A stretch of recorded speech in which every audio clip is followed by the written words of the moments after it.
A paz do nosso Senhor Jesus Cristo.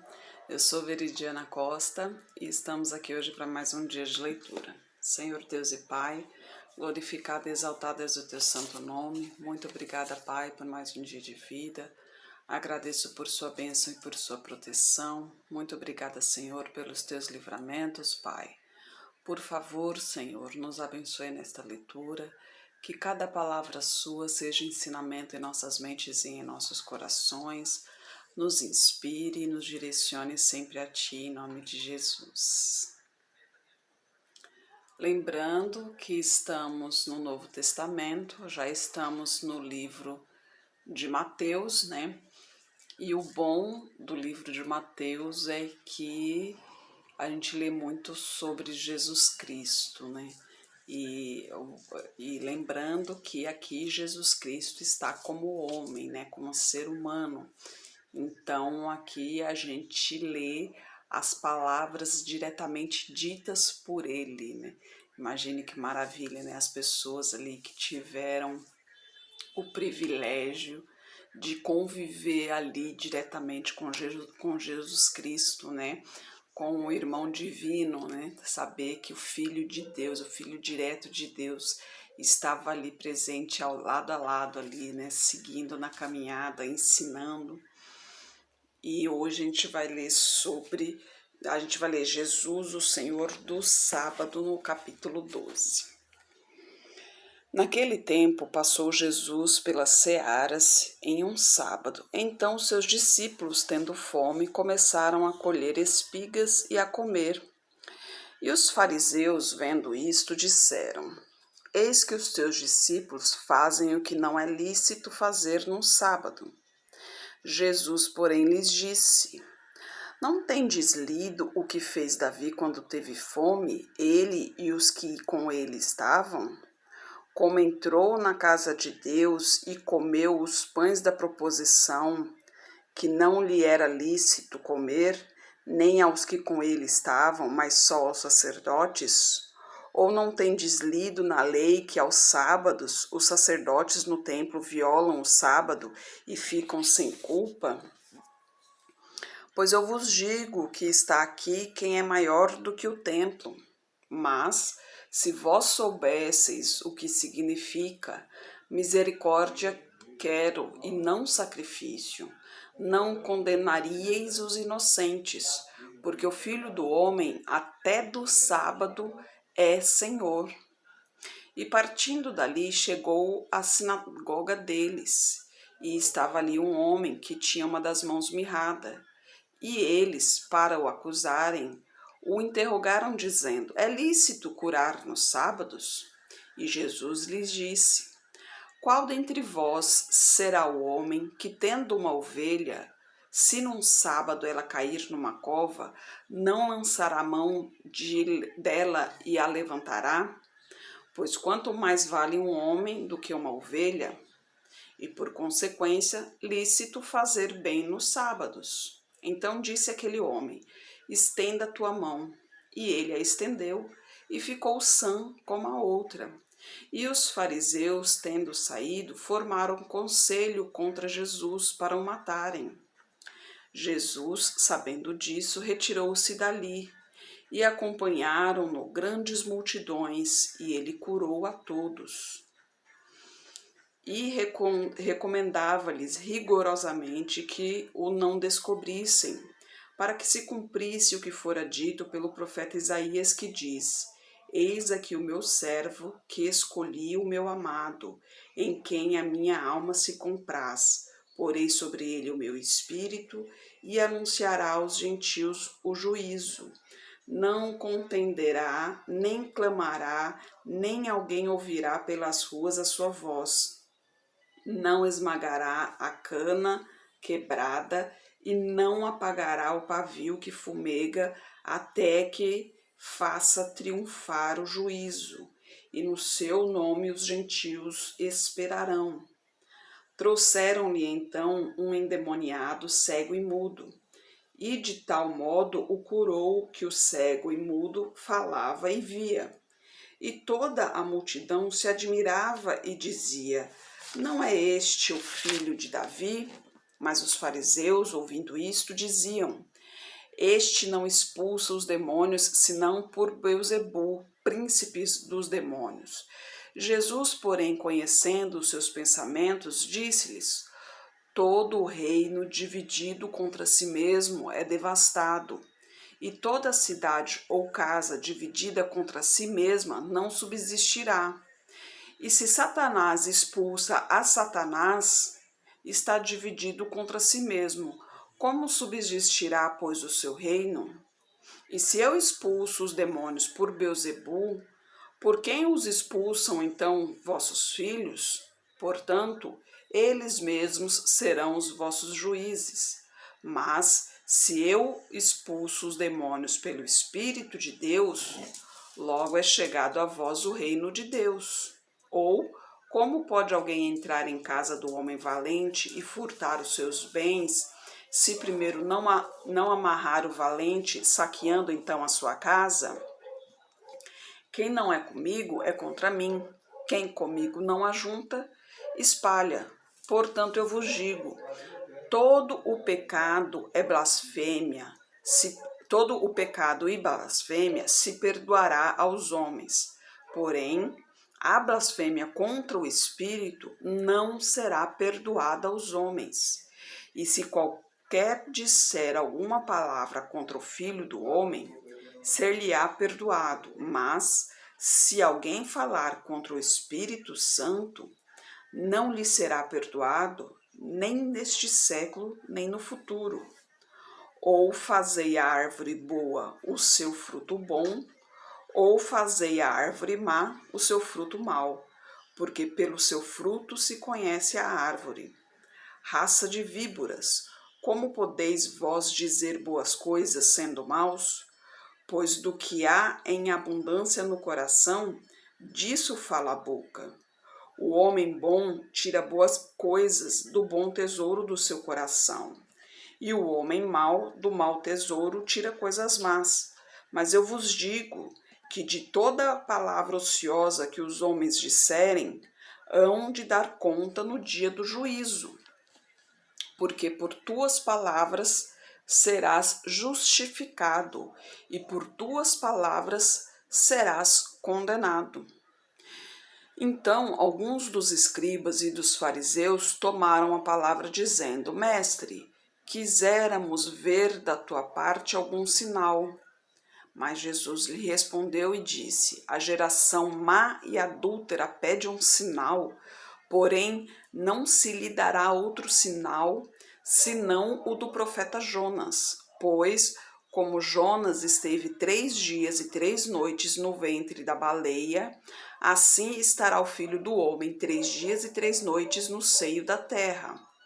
Os ninivitas ressurgirão no juízo com esta geração e a condenarão, porque se arrependeram com a pregação de Jonas. E eis que está aqui quem é mais do que Jonas. A rainha do meio-dia se levantará no dia do juízo com esta geração e a condenará, porque veio dos confins da terra para ouvir a sabedoria de Salomão. E eis que está aqui quem é maior do que Salomão. E quando o espírito imundo tem saído do homem, anda por lugares áridos, buscando repouso e não encontra. Então diz: Voltarei para minha casa, de onde saí. E voltando, acha-a desocupada, varrida e adornada.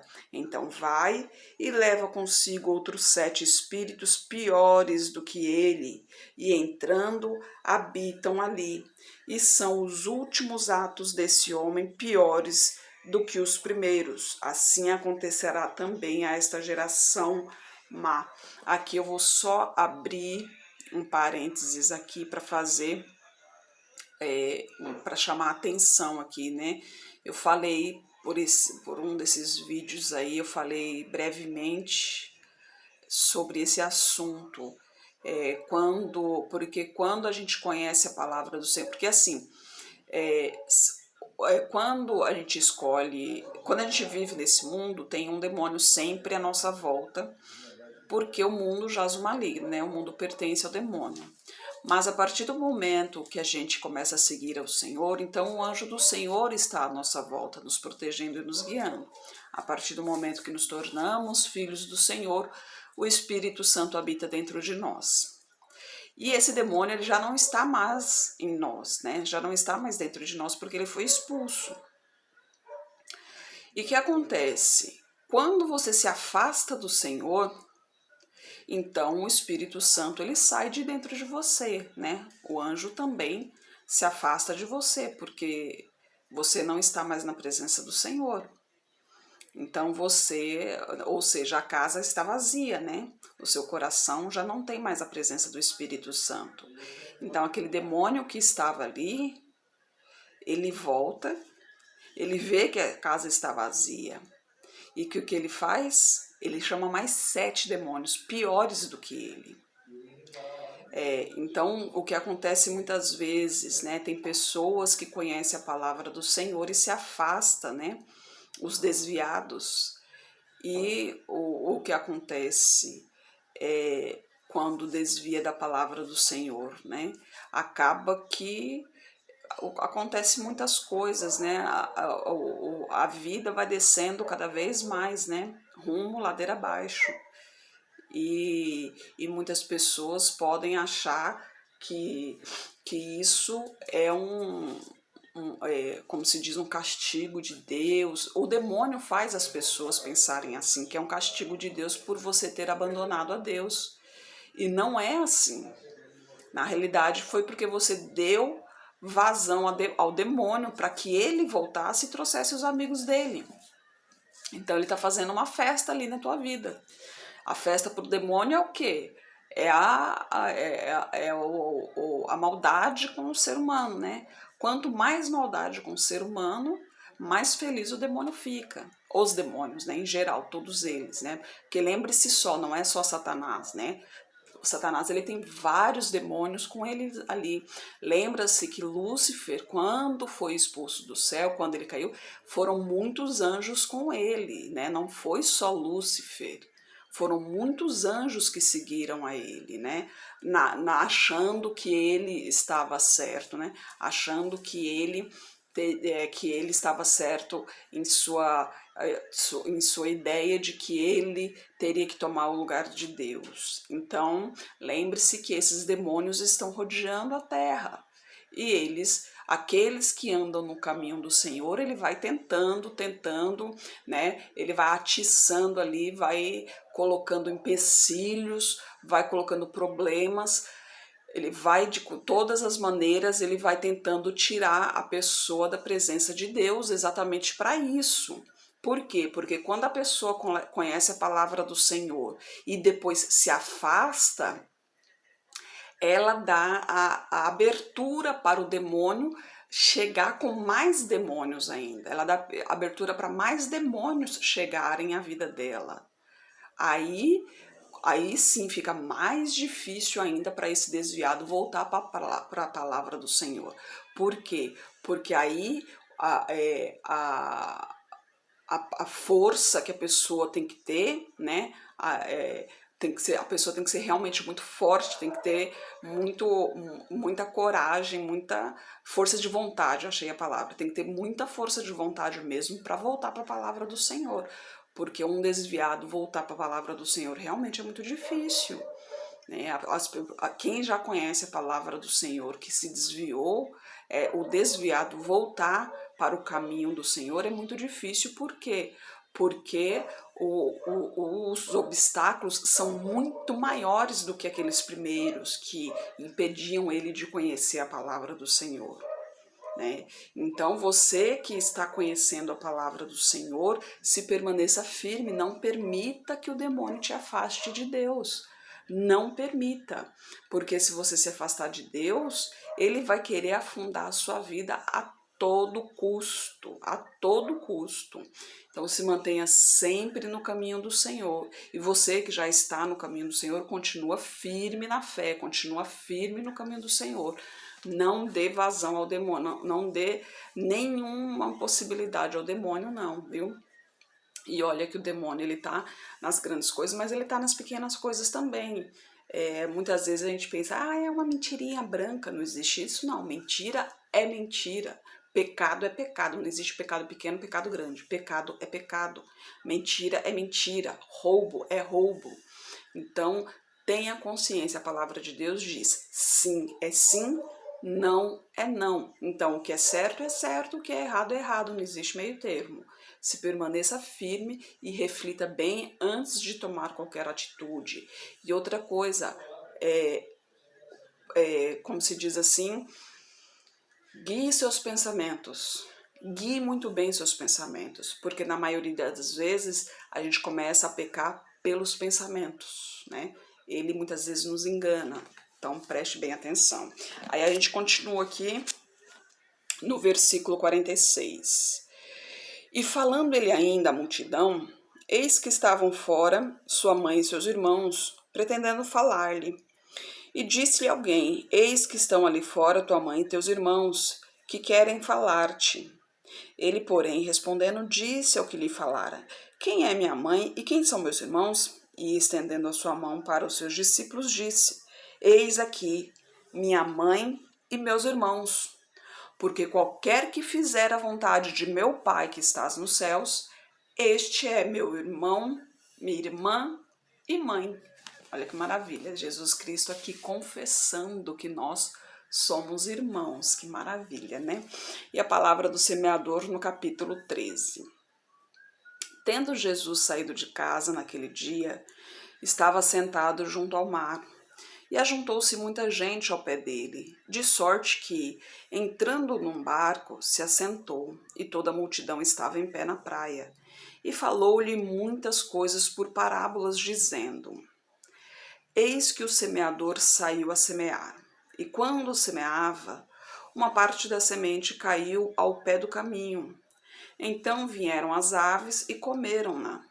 A outra parte caiu entre pedregais, onde não havia terra bastante, e logo nasceu, porque não tinha terra funda. Mas vindo o sol, queimou-se e secou-se, porque não tinha raiz. E outra caiu entre espinhos, e os espinhos cresceram e sufocaram-na. E outra caiu em terra boa e deu fruto. Um grão produziu 100, outro 60, outro 30. Quem tem ouvidos para ouvir, ouça. E acercando-se dele os discípulos, disseram, por que lhes falas por parábolas? E ele respondendo disse-lhes, porque a vós é dado conhecer os mistérios do reino dos céus, mas a eles não lhes é dado. Porque aqueles que têm se dará e terá em abundância. Mas aquele que não tem, até aquilo que tem lhe será tirado. Por isso lhes falo por parábolas, porque eles vendo não veem, e ouvindo não ouvem nem compreendem. E neles se cumpre a profecia de Isaías que diz, ouvindo ouvireis, mas não compreendereis, e vendo vereis, mas não percebereis. Porque o coração deste povo está endurecido, e ouviram de mau grado com seus ouvidos, e fecharam seus olhos, para que não vejam com os olhos, ouçam com os ouvidos, compreendam com o coração, se convertam e eu os cure. Mas bem-aventurados os vossos olhos, porque veem, e os vossos ouvidos, porque ouvem. Porque em verdade vos digo que muitos profetas e justos desejaram ver o que vós vedes, e não o viram, e ouvir o que vós ouves, e não ouviram. Escutai vós, pois, a parábola do semeador. Ouvindo alguém a palavra do reino, e não a entendendo, vem o maligno e arrebata o que foi semeado no seu coração. Este é o que foi semeado ao pé do caminho. Porém, o que foi semeado em pedregais é o que ouve a palavra e logo a recebe com alegria, mas não tem raiz em si mesmo, antes é temporão. Então, chegada a angústia e a perseguição por causa da palavra, logo se ofende. E o que foi semeado entre espinhos é o que ouve a palavra, mas os cuidados deste mundo e a sedução das riquezas sufocam a palavra e ficam infrutífera. Mas o que foi semeado em boa terra é o que ouve e compreende a palavra. Então dá fruto e um produz 100, outro 60 e outro 30 por um. Propôs-lhe outra parábola, dizendo: O reino dos céus é semelhante ao homem que semeia boa semente no seu campo. Mas, dormindo os homens, veio o seu inimigo, semeou joio no meio do trigo e retirou-se. E quando a erva cresceu e frutificou, apareceu também o joio.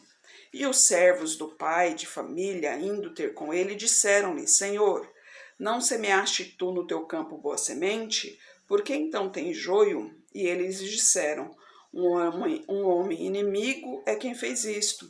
E os servos lhe disseram: Queres, pois, que vamos arrancá-lo? Ele, porém, lhes disse: Não, para que ao colher o joio não arranqueis também o trigo com ele. Deixai crescer ambos juntos até a ceifa. Então, por ocasião da ceifa, direi aos ceifeiros: Colhei primeiro o joio e atai-o em molhos para o queimar, mas o trigo ajuntai-o no meu celeiro. Outra parábola lhe propôs, dizendo: O reino dos céus é semelhante ao grão de mostarda que o homem, pegando nele, semeou no seu campo, o qual é realmente a menor de todas as sementes, mas, crescendo, é a maior das plantas, e faz-se uma árvore de sorte que vêm as aves do céu e se aninham nos seus ramos.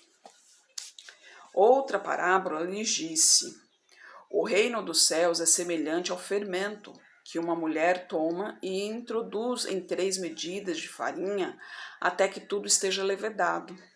Tudo isto disse Jesus por parábolas à multidão, e nada lhes falava sem parábolas, para que se cumprisse o que fora dito pelo profeta que disse: Abrirei em parábolas a minha boca, publicarei coisas ocultas desde a fundação do mundo.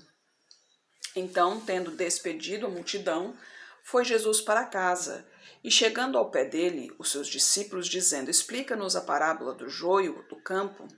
E ele, respondendo, disse-lhes: O que semeia a boa semente é o filho do homem, o campo é o mundo, e a boa semente são os filhos do reino, o joio são os filhos do maligno. O inimigo que o semeou é o diabo, a ceifa é o fim do mundo, e os ceifeiros são os anjos. Assim como o joio é colhido e queimado no fogo, assim será na consumação deste mundo. Mandará o Filho do Homem os seus anjos, e eles colherão do seu reino tudo o que causa escândalo, e os que cometem iniquidade, e lançá-los-ão na fornalha de fogo. Ali haverá pranto e ranger de dentes. Então os justos resplandecerão como o sol no reino de seu Pai. Quem tem ouvidos para ouvir, ouça, né? Lembra que a gente está falando que a nossa missão aqui é propagar a palavra do Senhor, porque Deus tem um plano de salvação para todos nós, né? Quem realmente seguir a palavra do Senhor participará do reino de Deus, né? E no dia do julgamento exatamente acontecerá isso, né? Os justos irão para o reino de Deus, mas os ímpios, aqueles que não andam no caminho do Senhor, se não escolher o caminho do Senhor, automaticamente esse está em outro caminho. Então, esse irá para a fornalha de fogo, né? Aí, a partir do versículo 44, é a parábola do tesouro escondido e da pérola de grande valor. Também o reino dos céus é semelhante a um tesouro escondido num campo que um homem achou e escondeu. Então, pelo gozo dele, vai, vende tudo quanto tem e compra aquele campo. Outro sim, o reino dos céus é semelhante ao homem, negociante que busca boas pérolas. E encontrando uma pérola de grande valor, foi, vendeu tudo quanto tinha e comprou. Igualmente, o reino dos céus é semelhante a uma rede lançada ao mar, que apanha toda a qualidade de peixes, e estando cheia, os pescadores a puxam para a praia. Então, assentando-se, apanham para o cesto os bons, os ruins, porém, são lançados fora. Assim será na consumação dos séculos. Virão os anjos e separarão os maus de entre os justos, e lançá-los-ão na fornalha de fogo. Ali haverá pranto e ranger de dentes. Aí tá vendo mais uma vez. E disse-lhes Jesus: entendestes todas estas coisas? Disseram-lhes eles: sim, Senhor. E ele lhes disse: por isso, todo o escriba instruído acerca do reino dos céus é semelhante a um pai de família, que tira do seu tesouro coisas novas e velhas. E aconteceu que Jesus, concluindo estas parábolas, se retirou dali e, chegando à sua pátria, ensinava-os na sinagoga deles, de sorte que se maravilhavam e diziam: de onde veio a este a sabedoria e estas maravilhas? Não é este o filho do carpinteiro? E não se chama sua mãe Maria e seus irmãos Tiago, José, Simão e Judas? E não estão entre nós todas as suas irmãs? De onde lhe veio, pois, tudo isto? E escandalizavam-se nele. Jesus, porém, lhes disse: não há profeta sem honra, e não há, a não ser na sua pátria e na sua casa. E não fez ali muitas maravilhas por causa da incredulidade deles. Olha só, tá vendo? Na própria casa, né? Ali na própria cidade, Jesus não fez muitas maravilhas. Por quê? Porque o povo era incrédulo, né? Porque senão, se o povo não fosse incrédulo, Jesus teria feito muito mais maravilhas ali, muito mais sinais, né? Tem até uma parte ali na Bíblia que fala sobre Jesus Cristo, que os feitos dele, que aqui a Bíblia diz poucos feitos dele, porque se fosse escrever sobre os feitos dele, todos os livros do mundo, né, encheria o mundo de livros e não seriam suficiente para descrever, para discriminar todos os feitos que ele fez, né, todas as maravilhas que ele fez.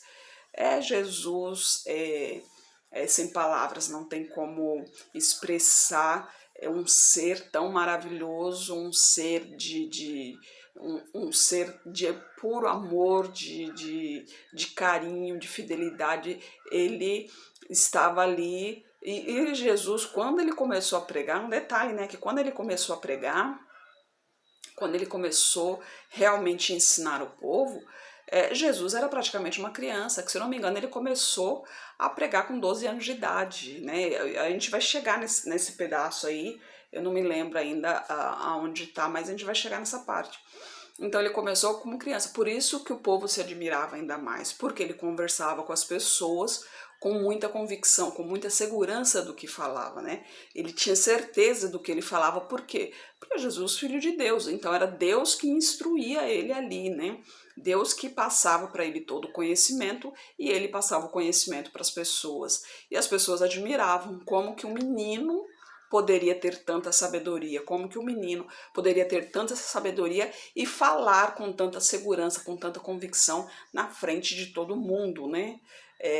Se Jesus Cristo fosse, apesar que eu ia falar se fosse como hoje, ele estaria no YouTube, mas Jesus Cristo na época ele foi escolher o Barrabás, hoje com certeza escolheriam Barrabás novamente, né? Porque na palavra de Deus diz que nós, os filhos de Deus, somos considerados como loucos pelo mundo, né? E infelizmente é assim mesmo, porque no mundo jaz o maligno, né? O mundo pertence ao maligno. Então a gente sabe que realmente Jesus Cristo, se ele estivesse aqui hoje, ele novamente seria crucificado, né? Então por isso que ele só voltará aqui para o juízo, ou seja, ele virá na sua glória, né? E todos os olhos o verão e o reconhecerão como filho do Senhor. Senhor Deus e Pai, glorificado e exaltado és o teu santo nome. Muito obrigada, Pai, por suas palavras, por tuas mensagens, Senhor. Eu peço a Ti que esteja com essa pessoa que está orando comigo, Pai. Manifeste o teu poder na vida dela, Pai. Toque em sua saúde, toque em suas finanças, toque em sua vida emocional, Pai. Toque em seu coração, Senhor. Toque em teu lar, Pai. Peço a Ti por toda a minha parentela, por toda a parentela de meu esposo. Derrama tua unção sobre cada um deles, Pai. proteja-os de todo o mal, Senhor, e traga todos para o seu caminho, Pai. Peço a Ti pelos nossos governantes, pelas nossas autoridades, que os Teus anjos estejam guiando cada um deles de acordo com a Tua vontade, Pai. Peço a Ti pelos Teus filhos, Pai. Por favor, nos capacite cada vez mais para o Teu Evangelho, Senhor. É o que eu oro em nome de Jesus. Amém. Que Jesus Cristo esteja em seu coração e que Deus abençoe.